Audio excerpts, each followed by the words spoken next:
Okay, so I am Mindy Weaver, and we are at Scovill Zoo. Hello, I'm John Rossi. I'm a touring drummer with a passion for animal conservation. When I'm on the road, I spend as much time as possible visiting zoos, aquariums, and conservation organizations. Now, I want to share those places with you. I'll be talking to keepers, vets, conservationists, anyone who can help me in my mission of connecting my people to animals through their people. Join me on my Rossifari. Hi, hello. Welcome back to the Rossifari podcast. All right, so if you listened to Zoo News this week, then you know that I am very excited to be bringing you an episode this week and again next week from a facility that is new to the podcast, and that is the AZA-accredited Scovill Zoo. And I'm guessing I just lost a whole lot of you with that name. But there is a small, wonderful facility in Decatur, Illinois, that is named Scovill Zoo. And they definitely keep a big focus on their local people. They take care of their local community and do a lot of stuff there, but they're not really big on social media. They don't have a ton of followers. They don't post often. But I was hired to do a gig this summer in Sullivan, Illinois, which is very close to Decatur. And when I Googled what was around, I was shocked to find this little zoo was there, a zoo that I had not heard of before, a zoo that had a red panda living at it. Hello. This was all very exciting for me. And so I reached out to the facility. And y'all, they could not have been more accommodating. It was such a lovely experience. I got to meet multiple keepers who you'll hear on this episode and the next one. I also got to meet a ton of keepers that you won't hear from, but who were very interested in the podcast and just like showing me their animals. And I got to do all the things. I got to hang out with a bunch of penguins and with ambassador animals and with their red panda and even a very special thing that you're going to hear at the end of this episode. So when you hear the transition music out of the first interview, stay with me because you're going to get to hear a special thing. And I'm not even going to talk about it. I'm just going to drop it there and then tell you kind of my thoughts afterwards. So yeah, that'll be fun for everybody. But I had such a great time at this facility. It was so nice. And okay, so I do have some things I need to tell you about this episode, though. So my main interview is with Mindy Weaver, and she has a bunch of different positions at the zoo and a really cool story. But she is a penguin keeper, and you're going to hear the keeping of penguins happening during this interview. When it starts off, she is cleaning, and then as we continue, she is, cleaning more. She is hosing and doing all kinds of stuff. So you do hear some of that background noise, but don't worry, the audio is clear. Just letting you know what you're hearing. And I want you to picture this. This interview happened on exhibit with penguins. How cool is that? I was standing right by the penguin pool, right on their rocks. Birds were coming up. You'll hear from a few of them throughout the episode. So it was a really cool time. Now, there's one other thing I need to tell you about this interview, though, right? We started recording on the old handheld recorder that I used for a lot of these episodes, going back, my episodes at Beardsley Zoo were on that thing, a bunch of different ones. And I started recording on it, and it just didn't record, which is like its whole purpose. I still don't know what happened. I've replaced it now with the lavs that I talked to you guys about on here before that I'm using for a lot of my stuff now. But it just didn't record. Luckily, I happened to notice like a few minutes in, and I just quickly stopped everything, tried to troubleshoot, but I couldn't get it working, and I knew we had limited time. So I grabbed my phone and I restarted the interview, and we just did this as a voice memo on my iPhone swinging it back and forth while she was cleaning, and I was whipping my phone at her face and then at my face and then at her face. Everything from Scovill was just recorded that way, and this is why I now have my lav mics and also a backup system. Yeah, that was a real eye-opener to me. But I'm telling you that because there are going to be a couple of times where you're going to hear Mindy say stuff like, oh, so earlier we were talking about, or okay, so I know I mentioned, and she actually says everything that she said, but I think we both felt a little weird, like repeating the first part of the interview. So if you hear any of that stuff, don't worry, you didn't miss anything in the episode. You merely missed the things that my recorder decided to miss and is now no longer my recorder because of it. So, these things happen in life. And it's so amazing to me now that we have all this other technology just like in our pockets. So that's pretty cool. All right, I have said more than enough. It is time to take you to Scovill Zoo to hear from Mindy Weaver. And then, like I said, stick around to the end to hear a very cool, very unique animal encounter. And then I'll talk about that a little bit after that. Enjoy.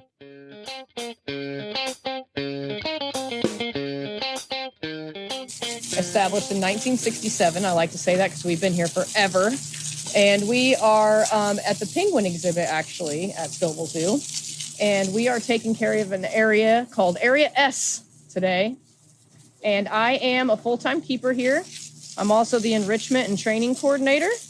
And I also oversee one of our areas here, our ambassador or mobile zoo collection. We kind of call it both. That's our smaller critters that we like to take out to schools and churches and different functions, fairs and stuff like that. And we let kids get kind of hands-on, up-close experiences with the animals. And so I oversee that collection of animals, train people in that area, keep track of their diets and their records and stuff like that. And then I also work the area along with 5 other areas that we have here at the zoo. We have a total of 6 areas. All right. Very cool. It sounds like you do everything here. So yeah there's that.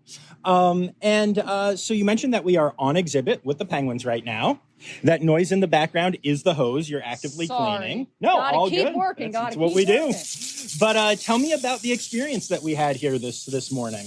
Okay, so we were talking about pills and medication and feeding the fish in the morning. And so we feed our penguins 3 times a day, every day.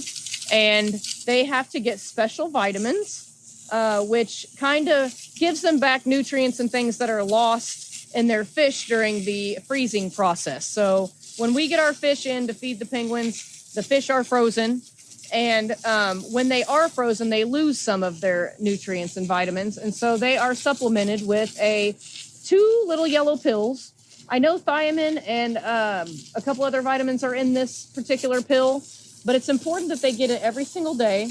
And our pelicans also get the same vitamins here at the zoo too, because they eat the same type of fish. Those fish being smelt, capelin, herring, trout, anchovies, stuff like that. So we put these vitamins in, and then we were talking about a very important medication called Primaquine, which is what we give the penguins. It's an anti-malarial, and it's to stop them from getting malaria from mosquitoes. So mosquitoes in the past have bitten penguins on exhibit and made them very sick. It can kill them. And so it's really, really important that they take their regular vitamin and that they take their Primaquine every single day.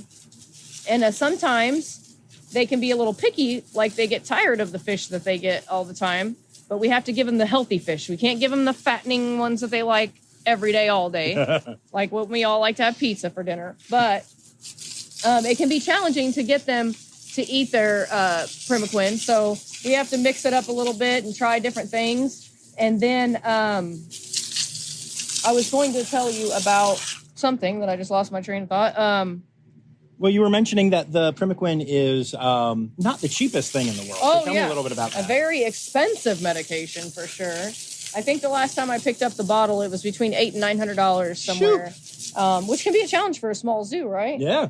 I was gonna hit on the point that when they're being picky, they're also extra picky during their molt. Oh, right, right. Yes. We talked about the molt a little bit already.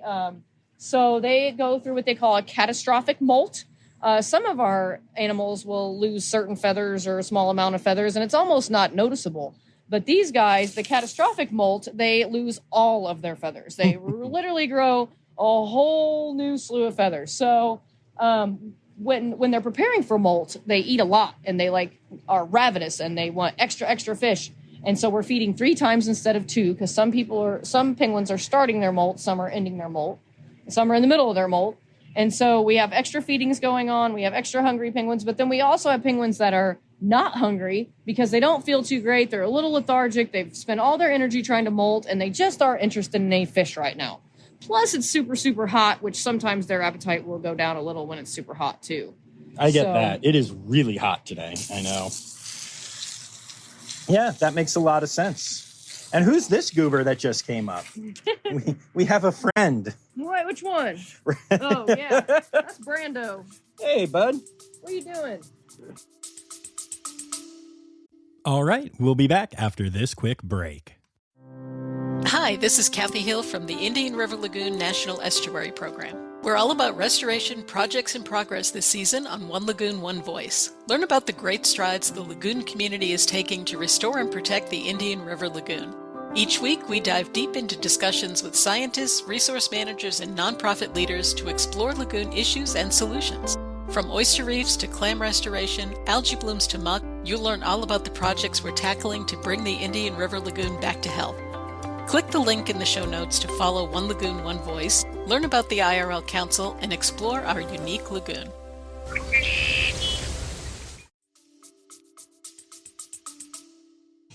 Just came up to say hi. Just literally the whole time you've been talking, just came up to hang out. So that's kind of fun.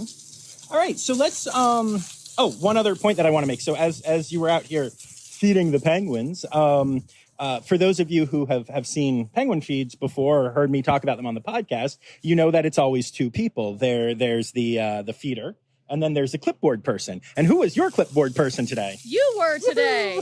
It was so much fun. You were my assistant. It was very helpful. So we were also talking a little bit about, the challenges that swing keepers can face, because there may be times that I'm not in this area for a month or 2, or maybe even 3 months at a time, just depending on how the schedule falls, what kind of staffing we have. We have extra interns and part-timers in the summer and stuff. And so one of them might be working in here a lot, and they may cover Maddie's days off. And so I don't end up falling in here for a while. And so the penguins get to know the main keepers, and they're sometimes not as finicky with the main keepers. But trying to keep everything straight can be a challenge. And like we were talking about the medication and the vitamins being very important. A lot of times we do this by ourselves with the clipboard. So we got fishy hands. We're trying to give a penguin a fish. We're trying to mark down who ate it. And some of the bands on the penguins are 2 colors, and some bands are 1. And they have to have some sort of band to tell them apart because they look super identical. And so it was good to have a little helper today. I really appreciate that, and it was a lot of fun. So go ahead and tell me your story a little bit. Tell me how you got started here and all of that. Okay. Let me get us down here with the hose. One challenge about zookeeping, I'll tell you, and I hear the same theme. Here, stay back here. Okay. Gotcha. I hear the same theme over and over is about time to get the work done, and the hard work. It's just, there's a lot to be done and a lot of animals to be cared for, and a lot of smaller zoos like us. We don't have a huge staff or a huge budget and stuff, so we got to keep moving and keep going and work real hard. And that's just something you want to be a zookeeper, you really got to be one of those kind of go-getters. I can work in the heat, I can work in the cold, I can do it all kind of girl or guy. So she's not lying, because I'm already feeling whiny just standing out here in this heat. Oh, yeah. And this is just the first group of animals. I have so many other animals to take care of when I'm done with this. But so my journey, my journey to zookeeping is kind of a unique one. Because I started here at the zoo very young, and I did not start out as a zookeeper because I was fresh out of high school. I graduated from our high school here in Decatur, and then I was a little lost on what I wanted to do or what. I didn't even know if I was going to go to college. What would I do with myself? And I saw an ad for a visitor service position here at the zoo, and I always liked animals, and I thought, well, I would go work at a zoo around animals. Although little did I know, visitor service positions are not really animal care positions. So that is where you're helping the visitors come in and enjoy the zoo. So that's gift shop work, concession stand, driving the train, taking out the garbage. I mean, I was making snow cones. Like, that kind of stuff is visitor service stuff. Setting up rentals in our rooms that we rent out to generate revenue for the zoo. There are different rooms that we rent out, and we have to set those up and tear those down and get the birthday parties ready. Lots of people like to have their birthday parties here at the zoo. So I was doing all of that sort of stuff at the other end. We call it the other end. There's the visitor service end, there's the animal care end. And so as I worked here throughout a couple summers, I ended up being the only person that stayed on throughout the winters, and I helped set up our Halloween event and our Christmas event, and they just kind of needed an extra hand for that kind of stuff. I'm still at this point not doing anything directly with the animals, but I'm seeing how much fun the zookeepers have and what kind of stuff they do. And I kept hearing everyone talk about the zookeepers are doing this and the zookeepers are doing that and the zookeepers need help with this and we need you to take this to the zookeepers. And I thought, who are these zookeepers? Like, what is so special about these zookeepers, you know? And so I kind of paid a little more attention to what they were doing and the things they were getting to do and the interactions they were doing with the animals and how fun that looked. And I started to ask some questions about, well, could I do that instead of, you know, taking out the garbage and cleaning the bathrooms? Like, that sounds way more fun. And I said, well, you know, you could, but you need a degree. You know, you've got to have a degree to be a zookeeper. I thought, oh, wow, I didn't know that. And so I decided at that point, like, that I would like to be one of those really cool people that were on a pedestal, the zookeepers. I love that. So I said, I will go to school. So I started going to Richland Community College here in Decatur at night. I worked here full-time Monday through Friday, 8 to 4:30, and I went to school at night. And then I finished my associate's degree that way. And then it came to the point where I needed a bachelor's degree because this field, which I don't know if you've talked about the education part of this, but it's gotten so competitive even since I started. An associate's degree might not get you a full-time gig at an AZA zoo, you know? And so I went on to finish the bachelor's at U of I in Springfield. There's a couple U of I's. One of them's in Springfield, and it's set up for more working people. Oh, that's cool. And so I drove over there 2 days a week, and I worked weekends here, and I finished up my bachelor's in biology, which we take several different degrees: zoology, environmental science, biology. There's a few that would count, that would work for this. And so once I finished my degree, I started lobbying to move over to this end and become a zookeeper instead of a visitor service employee. And so I did that in 2008. I moved on over to this side. So I know the other end very well, and I know this end very well. So it's kind of helpful. You know, if the bosses are busy or there's a weekend where we have limited staff and someone just randomly needs help fixing the snow cone machine, they can call me. And if somebody's in the gift shop and they can't figure out something up there, I probably dealt with it for the 8 years that I was visitor service. Sometimes they'll still call me and say, hey, the pop machine, the CO2 tank won't put the soda out correctly. Like, what's wrong with this thing? And I can go down and troubleshoot it sometimes. So, wow, when I said you do everything here, you literally do everything I mean, here. I could probably check you in the gift shop and bring you down, make you lunch, and then take you around, train the animals with you, tell you everybody's name, and give you a train ride, and then walk you back out. I did do train rides for a long time. So. Oh, that's amazing. Yeah, so I mean, I do like that I have the vast experience. I enjoy the zookeeping part a lot better, don't get me wrong, but it is cool to know what the other side has going on too. And so yeah, in March, I hit 24 years. Whew. So that's awesome. Yeah. Very cool. Congratulations. I can tell you the older you get, the hotter the summers are and the colder the winters are. I didn't used to care so much about the weather and gloves and hats and, oh, how much did I drink today? And it's going to be 100. I didn't think about those things. I just ran around and worked hard and got it done. And now after 45 or so, I'm 46 now. So we'll see how much longer I can do the zookeeping part. It is physically demanding, you know. Oh, I know. I'm aware. I got a few good years left, I think. That's awesome. And you mentioned that along with being a keeper, you also are a musician. Yeah. Yeah. So Tell me about that. That was kind of a weird thing too.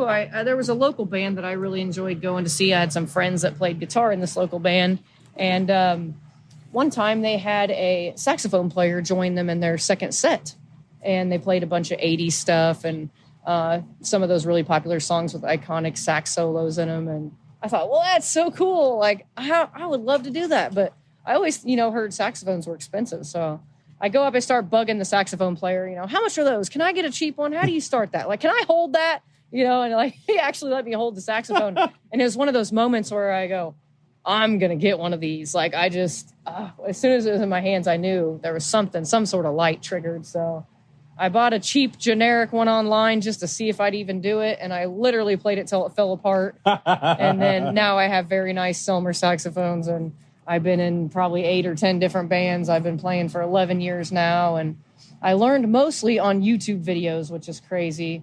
I never took music in school. I was always sports, but the internet is so special. Because I learned from a guy that posted videos. He was in Australia, actually. It's called Sax School. Oh, geez. And so this guy... So do you play upside down? Or? No.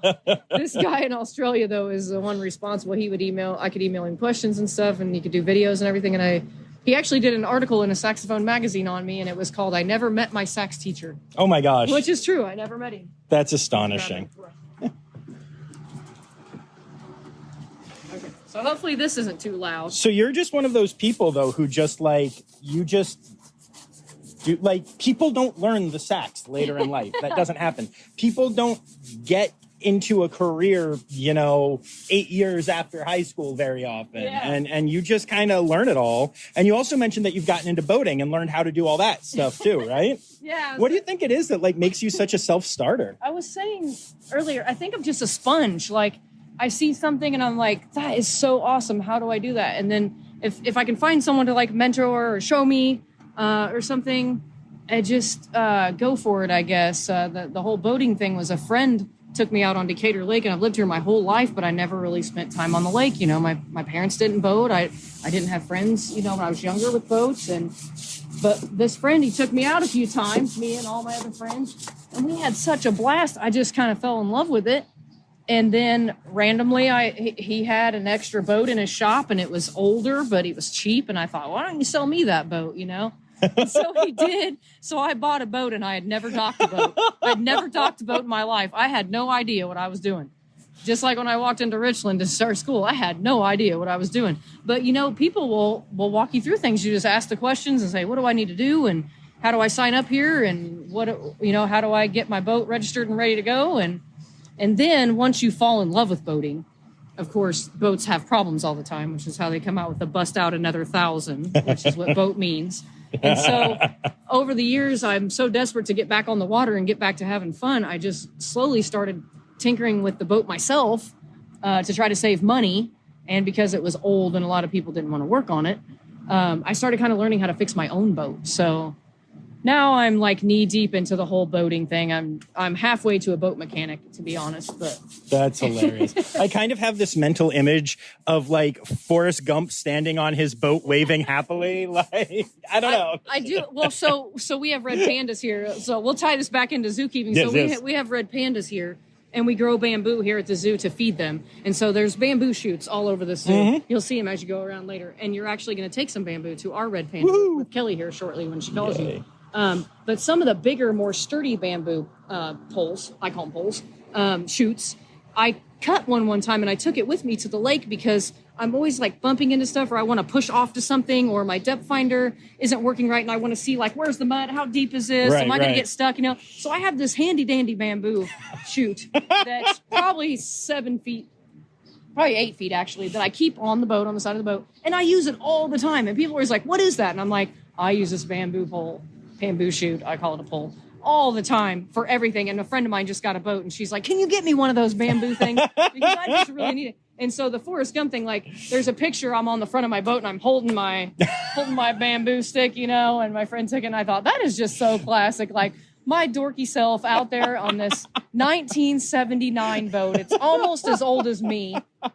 But, kept it going for 6 years and enjoyed the lake on my days off. The lake is actually right behind. We're standing at the penguin exhibit. I wish you guys could see this, but the wolves are straight ahead from where we're looking, and the lake is directly behind their exhibit. So they have a really hilly ravine type exhibit. It's really naturalistic, like where a wolf really would, kind of live. There's a little stream of water that comes up there. Oh, that's awesome. And the lake is just at the back of the exhibit. There's only a small little sliver of land before you hit the lake. And so I can pull my boat up to the train bridge and almost to the wolf exhibit. I've pulled up actually and whistled at the wolves before, and they've come down, and I've showed my friends on the boat, like, hey, look, there's the wolves, So it's like my day's off. I'm right on the other side of the zoo. Oh, that's putting amazing. Around on the lake. Very cool. So I'm curious, as a swing keeper who's worked everywhere, what is your favorite animal here?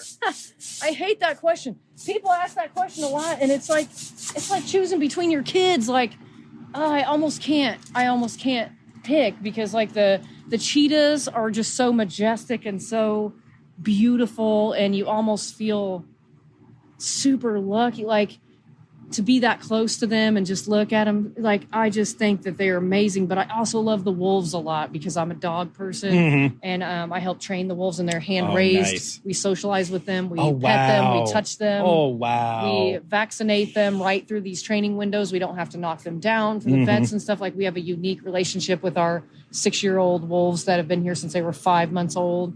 We've been all the way in right with them, petting them and stuff when they were younger. Gosh. And so the wolves are a big favorite of mine. I've always loved our lemurs, our ring-tailed lemurs. But sometimes, I go down to the goat yard, and we have goats that we've had for several years, and they have personalities, and like, I love them. And we just lost a pig at the beginning of the summer. Her name was Piglet, and she was a guinea hog, so kind of in between a regular domestic hog and a small pot-bellied pig, kind of medium in there. She was a big pig to have in your house for sure, but not like a huge hog like you see on a farm. But she was so sweet, and she was trained to do a few things, and she almost reminded me of a little dog. We'd let her out to exercise in the goat yard and stuff. And when Piglet passed away, it hit me a lot harder than I ever thought that losing a pig could hit somebody. Right. I loved her. Aw. And so I would have to mention Piglet. Like, I don't even know. I have to say, like, my top 10 animals if I was going to answer that question. Fair. Which most keepers will say that. It's so hard to pick one. That's fair. I often have a rule where I say you have to tell me your favorite, because most people, I find that in my experience, a lot of the younger keepers that I deal with have a very specific favorite one. Yeah. And a lot of the older ones tend to have the attitude that you have, although you are not an older keeper. I should probably shut up now. But you outed yourself. You outed yourself on that. No, I am. And it's interesting, like working with people, it's kind of working with people that have just finished college and they're doing 9-month internships that we have here. They come from all over the country, and they do 9 months here to gain experience.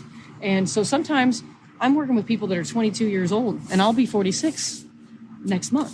So it is kind of weird. Like, you're working with somebody half your age, but it gives you perspective. It shows you how things have changed over time. And, it's refreshing though.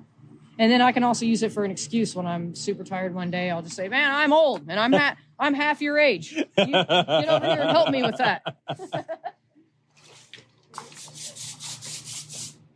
We're still scrubbing. Always scrubbing. Yeah. Oh, man. So what has it been like since you've been here for as long as you have?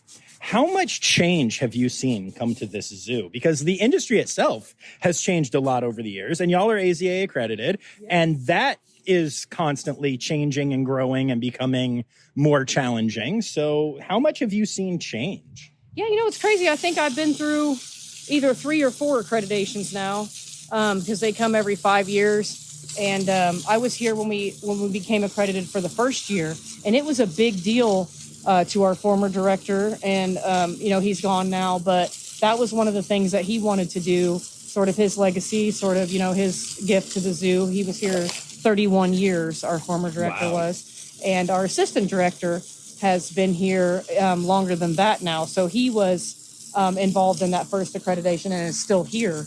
And it was just very important to them from the time I started, so that's probably rubbed off on me. So, keeping the standards high, making sure that we're going to pass our accreditation, making sure that we're going to keep it every year, it's a goal, it's a thing, it's what we're striving for. We're always we're always thinking about that and always preparing for the next inspection and stuff. And one of the biggest things I guess I'd probably say is the enrichment and the training. I mean, years and years ago, they could just take a big cage and throw a bear in it, and that's that, you know?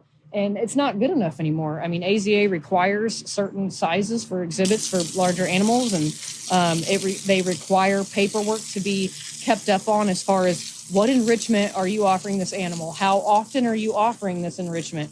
And that's still not even good enough just to say, you know, every Tuesday and Thursday we give the polar bear this enrichment. Okay, well, that's great, but is that enough for that type of animal? So AZA tells you if it's a primate, it needs something every day, right? You know, and if it's a reptile, sometimes you can do once or twice a week. You can always do more, but this is our minimum. Right. And so we have a very extensive program here. We have a calendar for every single animal, and you look on the calendar, and when it's due to be done, it is part of your job and it must be done. And the training as well. We want to stimulate these animals. We want to keep them happy. We don't want them bored. We don't want them pacing. We don't want them to be unhappy in any way. So that has come so far, I think, as far as I started to say, just because you throw enrichment in there, let's say we throw a ball in here and the penguins just look at it like, whatever, I don't care about that ball. Right. That's not good enough. We have to do an evaluation every 6 months on our enrichment program. So we actually go through, we see what worked, what didn't work, what can we change, what else could we try? And then we rate it 1 through 5. A lot of people probably don't realize this all goes on behind the scenes. We have to write up an enrichment review on every animal every 6 months. Wow. And talk about what is working, what is not working. The calendars are made up every single month to make sure the calendars are ready to roll so that new people know what they're doing. We have to teach all these new interns and stuff.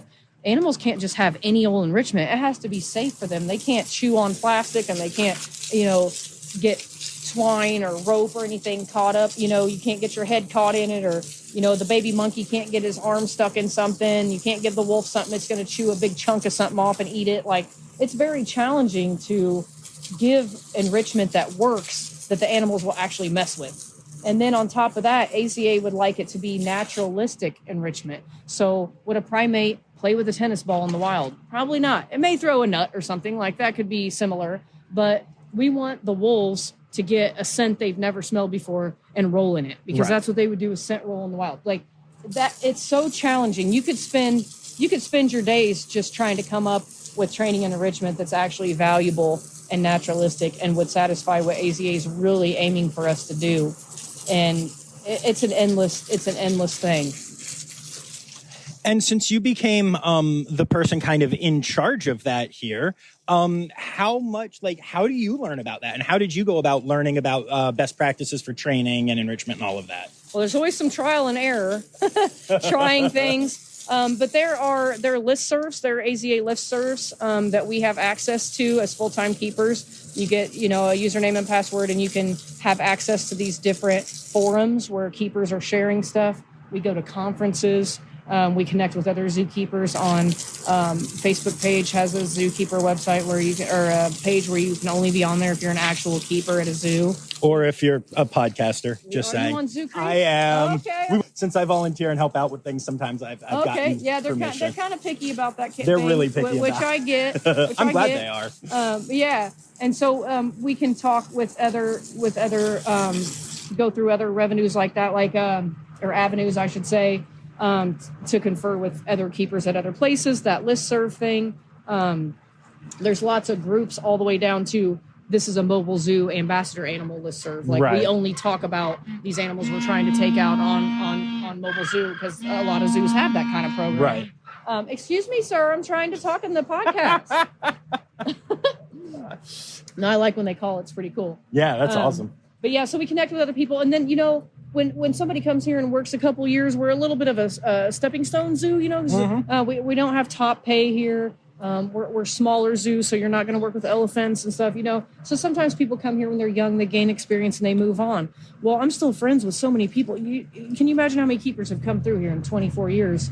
I have probably 20 keepers I can call up.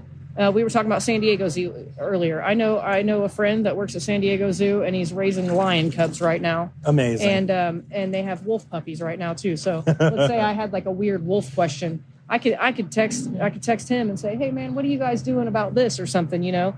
and animal people love animal people, and he'd be super happy to talk to me about it. And there are other like rare circumstances, like our hand-raised wolves have always come from Wolf Park. It's a place in Indiana where they've been hand-raising wolves for like 40 years, or like a conservation research center. And so we have a great relationship with them because we've sent keepers there for their week-long seminar about wolf behavior and stuff. They've come here and visited our wolves that have come here from their place. Nice. And they have a couple people that have been there long term that I've known. I can go ask a wolf question to like 3 or 4 different people at Wolf Park that I've known for 20 years. You know? Right. So there's different ways just to, keep the communication open, Yeah. That's really cool. There's the Zookeeper magazine too. There's the Zookeeper Forum, I think it's called. That we get to, and it has lots of interesting articles on there about training and enrichment and stuff in there too. So there's lots of different ways to dig in and look around and ask questions, and then the trial and error of just trying things. Does this work? Do our animals like this? Are our monkeys scared of this? Do our monkeys love to play with this? That kind of thing. Just try it, see if it works. Makes sense. Except for when it comes to safety, safety is always first. So we might think, man, this animal would love that. But what if it did that? What if it ate that? What if it got caught? What if its arm, it's always safety first. So it's a lot, some people say, oh, why do you have to go to school to be a zookeeper? And it's that kind of thing. It's the critical thinking, and we give a lot of medication. We have to measure out medication. We're almost like vet techs sometimes around here. There are animals that have treatments and medications that happen every day or twice a day. And the vet staff is here on Mondays all day long, and they tell us what we got to do, and then we handle it through the week until they come back. Small zoos sometimes don't have an entire vet staff that's here every day. Right. And so we're always using our head. We're always thinking, we're always asking questions, we're always reaching out. There are a few zoos, which you've been traveling, so you know this, but there are 3 zoos within an hour of each other right here. We have Bloomington, Springfield, and Decatur, and then just a little bit further away, Peoria. Yep. And so AZA has actually encouraged us to reach out to the zoos that are over by us, and you guys network, you learn from each other, ask each other stuff. I mean, it's not every state has zoos that are similar size within. Actually 3 of them are within 45 minutes of us. So. Yeah, I was shocked. I cannot tell you when I booked this gig last minute. So I was not expecting to be out here. I didn't know if there were any zoos. I didn't know if I'd be able to connect with anybody. And then I searched Sullivan and I was like, zoos. And all these things started popping up. Yeah. Like within 3 hours, I found 10 AZA facilities. And I was like, excuse me? Oh, you've got to go to St. Louis soon. Oh, I love St. Louis. Oh, I love it out there. Yeah, it's a good zoo. Are there any conservation organizations that you're a big fan of? Like to give a shout out to? All right, we'll be back after this quick break. What if I told you scientists discovered 100 new species in the deep ocean? Why did crocodiles survive extinction? Megalodon. How did it go extinct? Hey, it's me, Forrest Galante, wildlife biologist. You might know me from Joe Rogan's podcast or my various TV shows like Extinct or Alive and Shark Week. Join me and my friends as we dive into the wild world of animal anomalies and everything wildlife.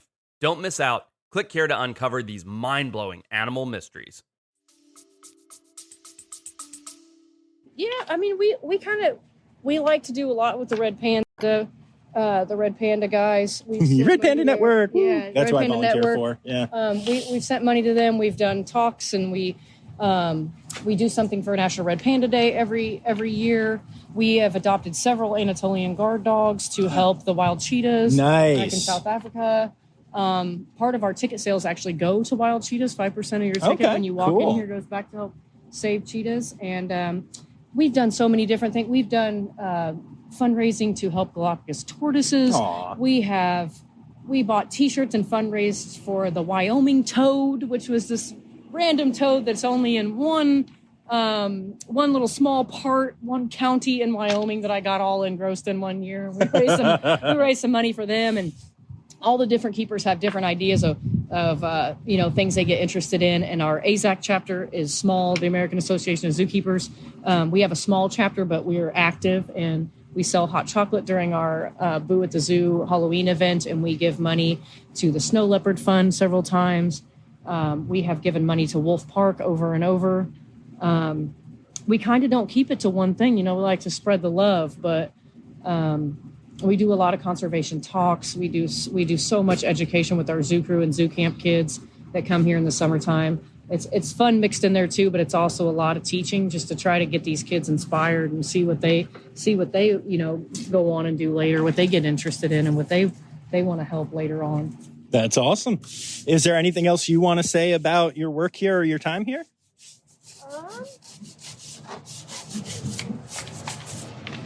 I guess not. I do love it, and I think it's a great career if you're an animal lover, for sure. I can't see myself really doing anything else, and I just hope that I can still go at least until I'm 55, because I will be early retirement age at that point. Nice. 35 years in, right? Nice. It's time now, don't you know? We've come to the end of the show, but there's one tale left to go. You're gonna laugh and say, oh no. It's time for the Rossifari poop story. This is the part of the podcast that people either immediately have their one story that was so much worse than everything else that they instantly know, or they have to sit and hem and haw about it for a while. Yeah, no, I mean, I would probably just, I would probably say, are you going? Yeah. I would probably have to say just in general, we do birthday party presentations here where you can pay extra for us to bring animals to your birthday party up to our rental building up there. And it never fails that one of the reptiles always is ready to unload while I'm holding. I remember one particular time I had a corn snake, a common little corn snake. Mm-hmm. And I'm talking about it and I'm holding him and he just unloads, almost falls on the birthday kid, but it misses him by a little bit, but plops down on the carpet, everything. And I'm trying to talk, I got these young kids. And they just scream and holler, and I lose all their concentration. Like my whole presentation's pretty much done after that because, they're just like, ew, that's disgusting. And, sometimes the younger kids, they don't realize, everything poops. Yep. And just because we're having a birthday party doesn't mean that the snake can hold its poop in, Nope. But it was one of those big, yucky, runny, stinky. I'm glad it didn't get on the kid, though. So, that would have been a worse story if it got on the kid. Actually, it would have been a better story for the podcast. But yes, works for you. But in general, I would say the pooping during presentations can be a bit challenging. That's so funny. Right. Well, thank you for taking the time to do this and for letting me help with the penguin feed. It was a lot of fun. Hey, no problem. All right, so let's talk about what we're going to do before we do this. I'm going to get some audio on this. So, for those of you who've been listening since the first season, y'all know I was a big arachnophobe, and I worked on that, and I got over that fear, and I handled a tarantula on the podcast, and I've now handled multiple tarantulas, and I'm not afraid of spiders, and I think of them as my friend. I've never really said this on the podcast, but I still am a little, let's say, queasy about scorpions. They're just very, what's the word, stingy? Stingy. Yes. Yeah. So I was explaining this to Michaela here at Scovill, who then said, well, we can get out a scorpion.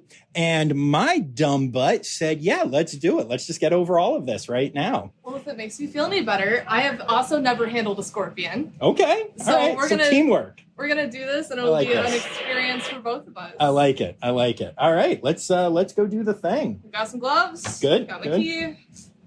All right. Who's more scared, you or me? Probably me. I was going to say, you seem a little shaky. Probably me. They're too much like spiders. Yeah, but spiders are our friends now. Maybe I can help you overcome your fear of spiders, Miss Herp Keeper. Oh. Okay. We might be pushing it. All right. When I was here a couple days ago, I specifically saw this exhibit and did not even bother coming close. So this is moving in a different direction than I expected. I'm just checking the leaves because I found out that they can climb. Oh, I did not know that. I didn't know that either. Until I saw it sitting on the leaves the one day. Great. Love that. Where are you? If they're even spot to get them. Have they escaped? No. I'm kidding. They're probably...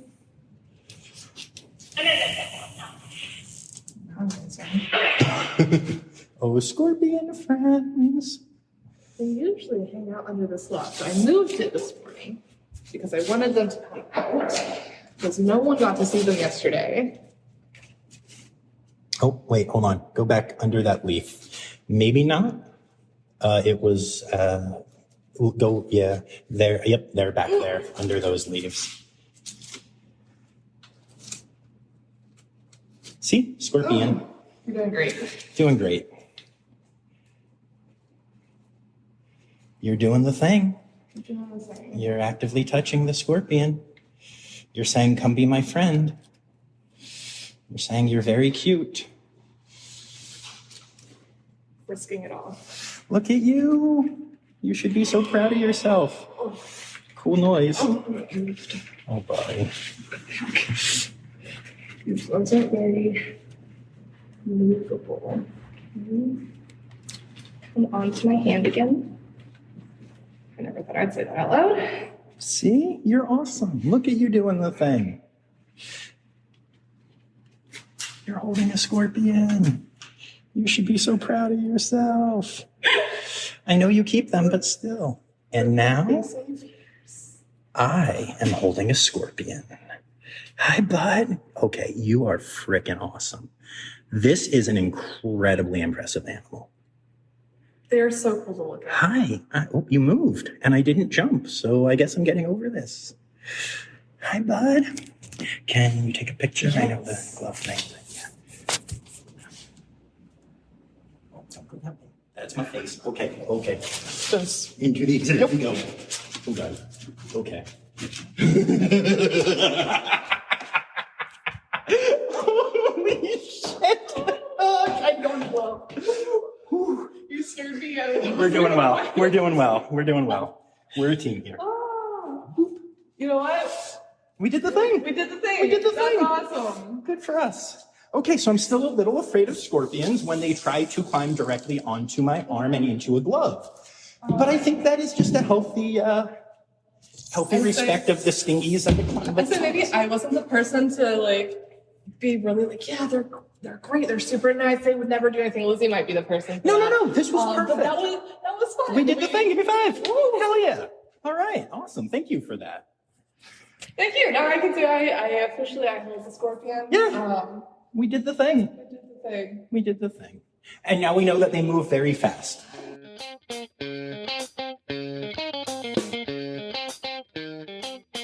So I mentioned in the intro that a lot of the keepers were just really cool and really interested in what was going on. And that was a keeper known as Michaela Osborne. And I think you're going to hear more from her kind of in the background next week as well. But I wanted to thank Michaela for that incredible experience. Man, I'll tell you what, when that scorpion started to book it up to my bare skin, not gonna lie, it was fairly intimidating. I'll post some photos of the scorpion and let y'all see. This was not like a tiny little baby scorpion. It was a big animal, but we did the thing and it was so much fun. I had such a great time with Michaela, and as you could tell, I had an amazing time with Mindy. You know, we kind of glossed over it in the interview, but the way my morning started was by helping with the penguin feeding. She distributed the fish and the drugs and everything,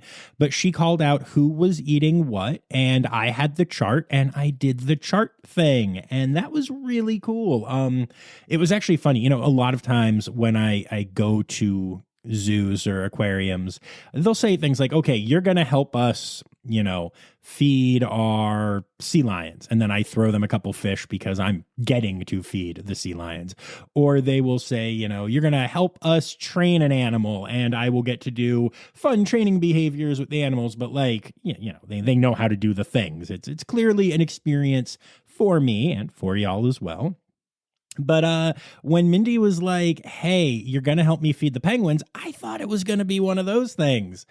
And then she handed me boots and a chart and a pen. And she was like, you got to be quick. And I was like, oh, this is happening. This is so cool. And it really was. I had such an amazing time at Scovill Zoo. So I want y'all to do me a favor and go check them out on socials. There's not a ton there, but let's see if we can boost those numbers at least a little bit. And make sure you're back here next week because you're going to hear some very different stuff about some very different animals at Scovill Zoo. And I'm looking forward to sharing that with y'all as well. So before we move on, just a couple of things that I need to do. First of all, I want to remind y'all that you can support the podcast for as little as $3 a month by going to patreon.com/Rossifari. And you can get cool bonus stuff sometimes, and you get to hear your name at the end of each episode if you sign up as a Red Panda level patron, like the following people who I want to thank: Dr. Laura Shank, Dr. Stephen Williamson, Barbara Bennett, and Jenny Owens. Thank y'all so much for being my Red Panda level patrons. Love you. And other than that, the last thing I need to do is remind y'all that the word credits backwards is Steiderk. The Rossifari podcast is produced, hosted, and engineered by John Rossi. Editing and fact-checking by John and Dr. Zoe Rossi. Our theme song is Sevens by Nathan Burke, performed by Nathan and John. Interrupting John theme and additional voices by Taylor Isaac Gray. You can reach John directly on Instagram and Facebook at Rossifari or by email at rossifaripod@gmail.com. Rossifari is part of the Daydreamer Media Network. Now, stop listening to me and go visit a zoo.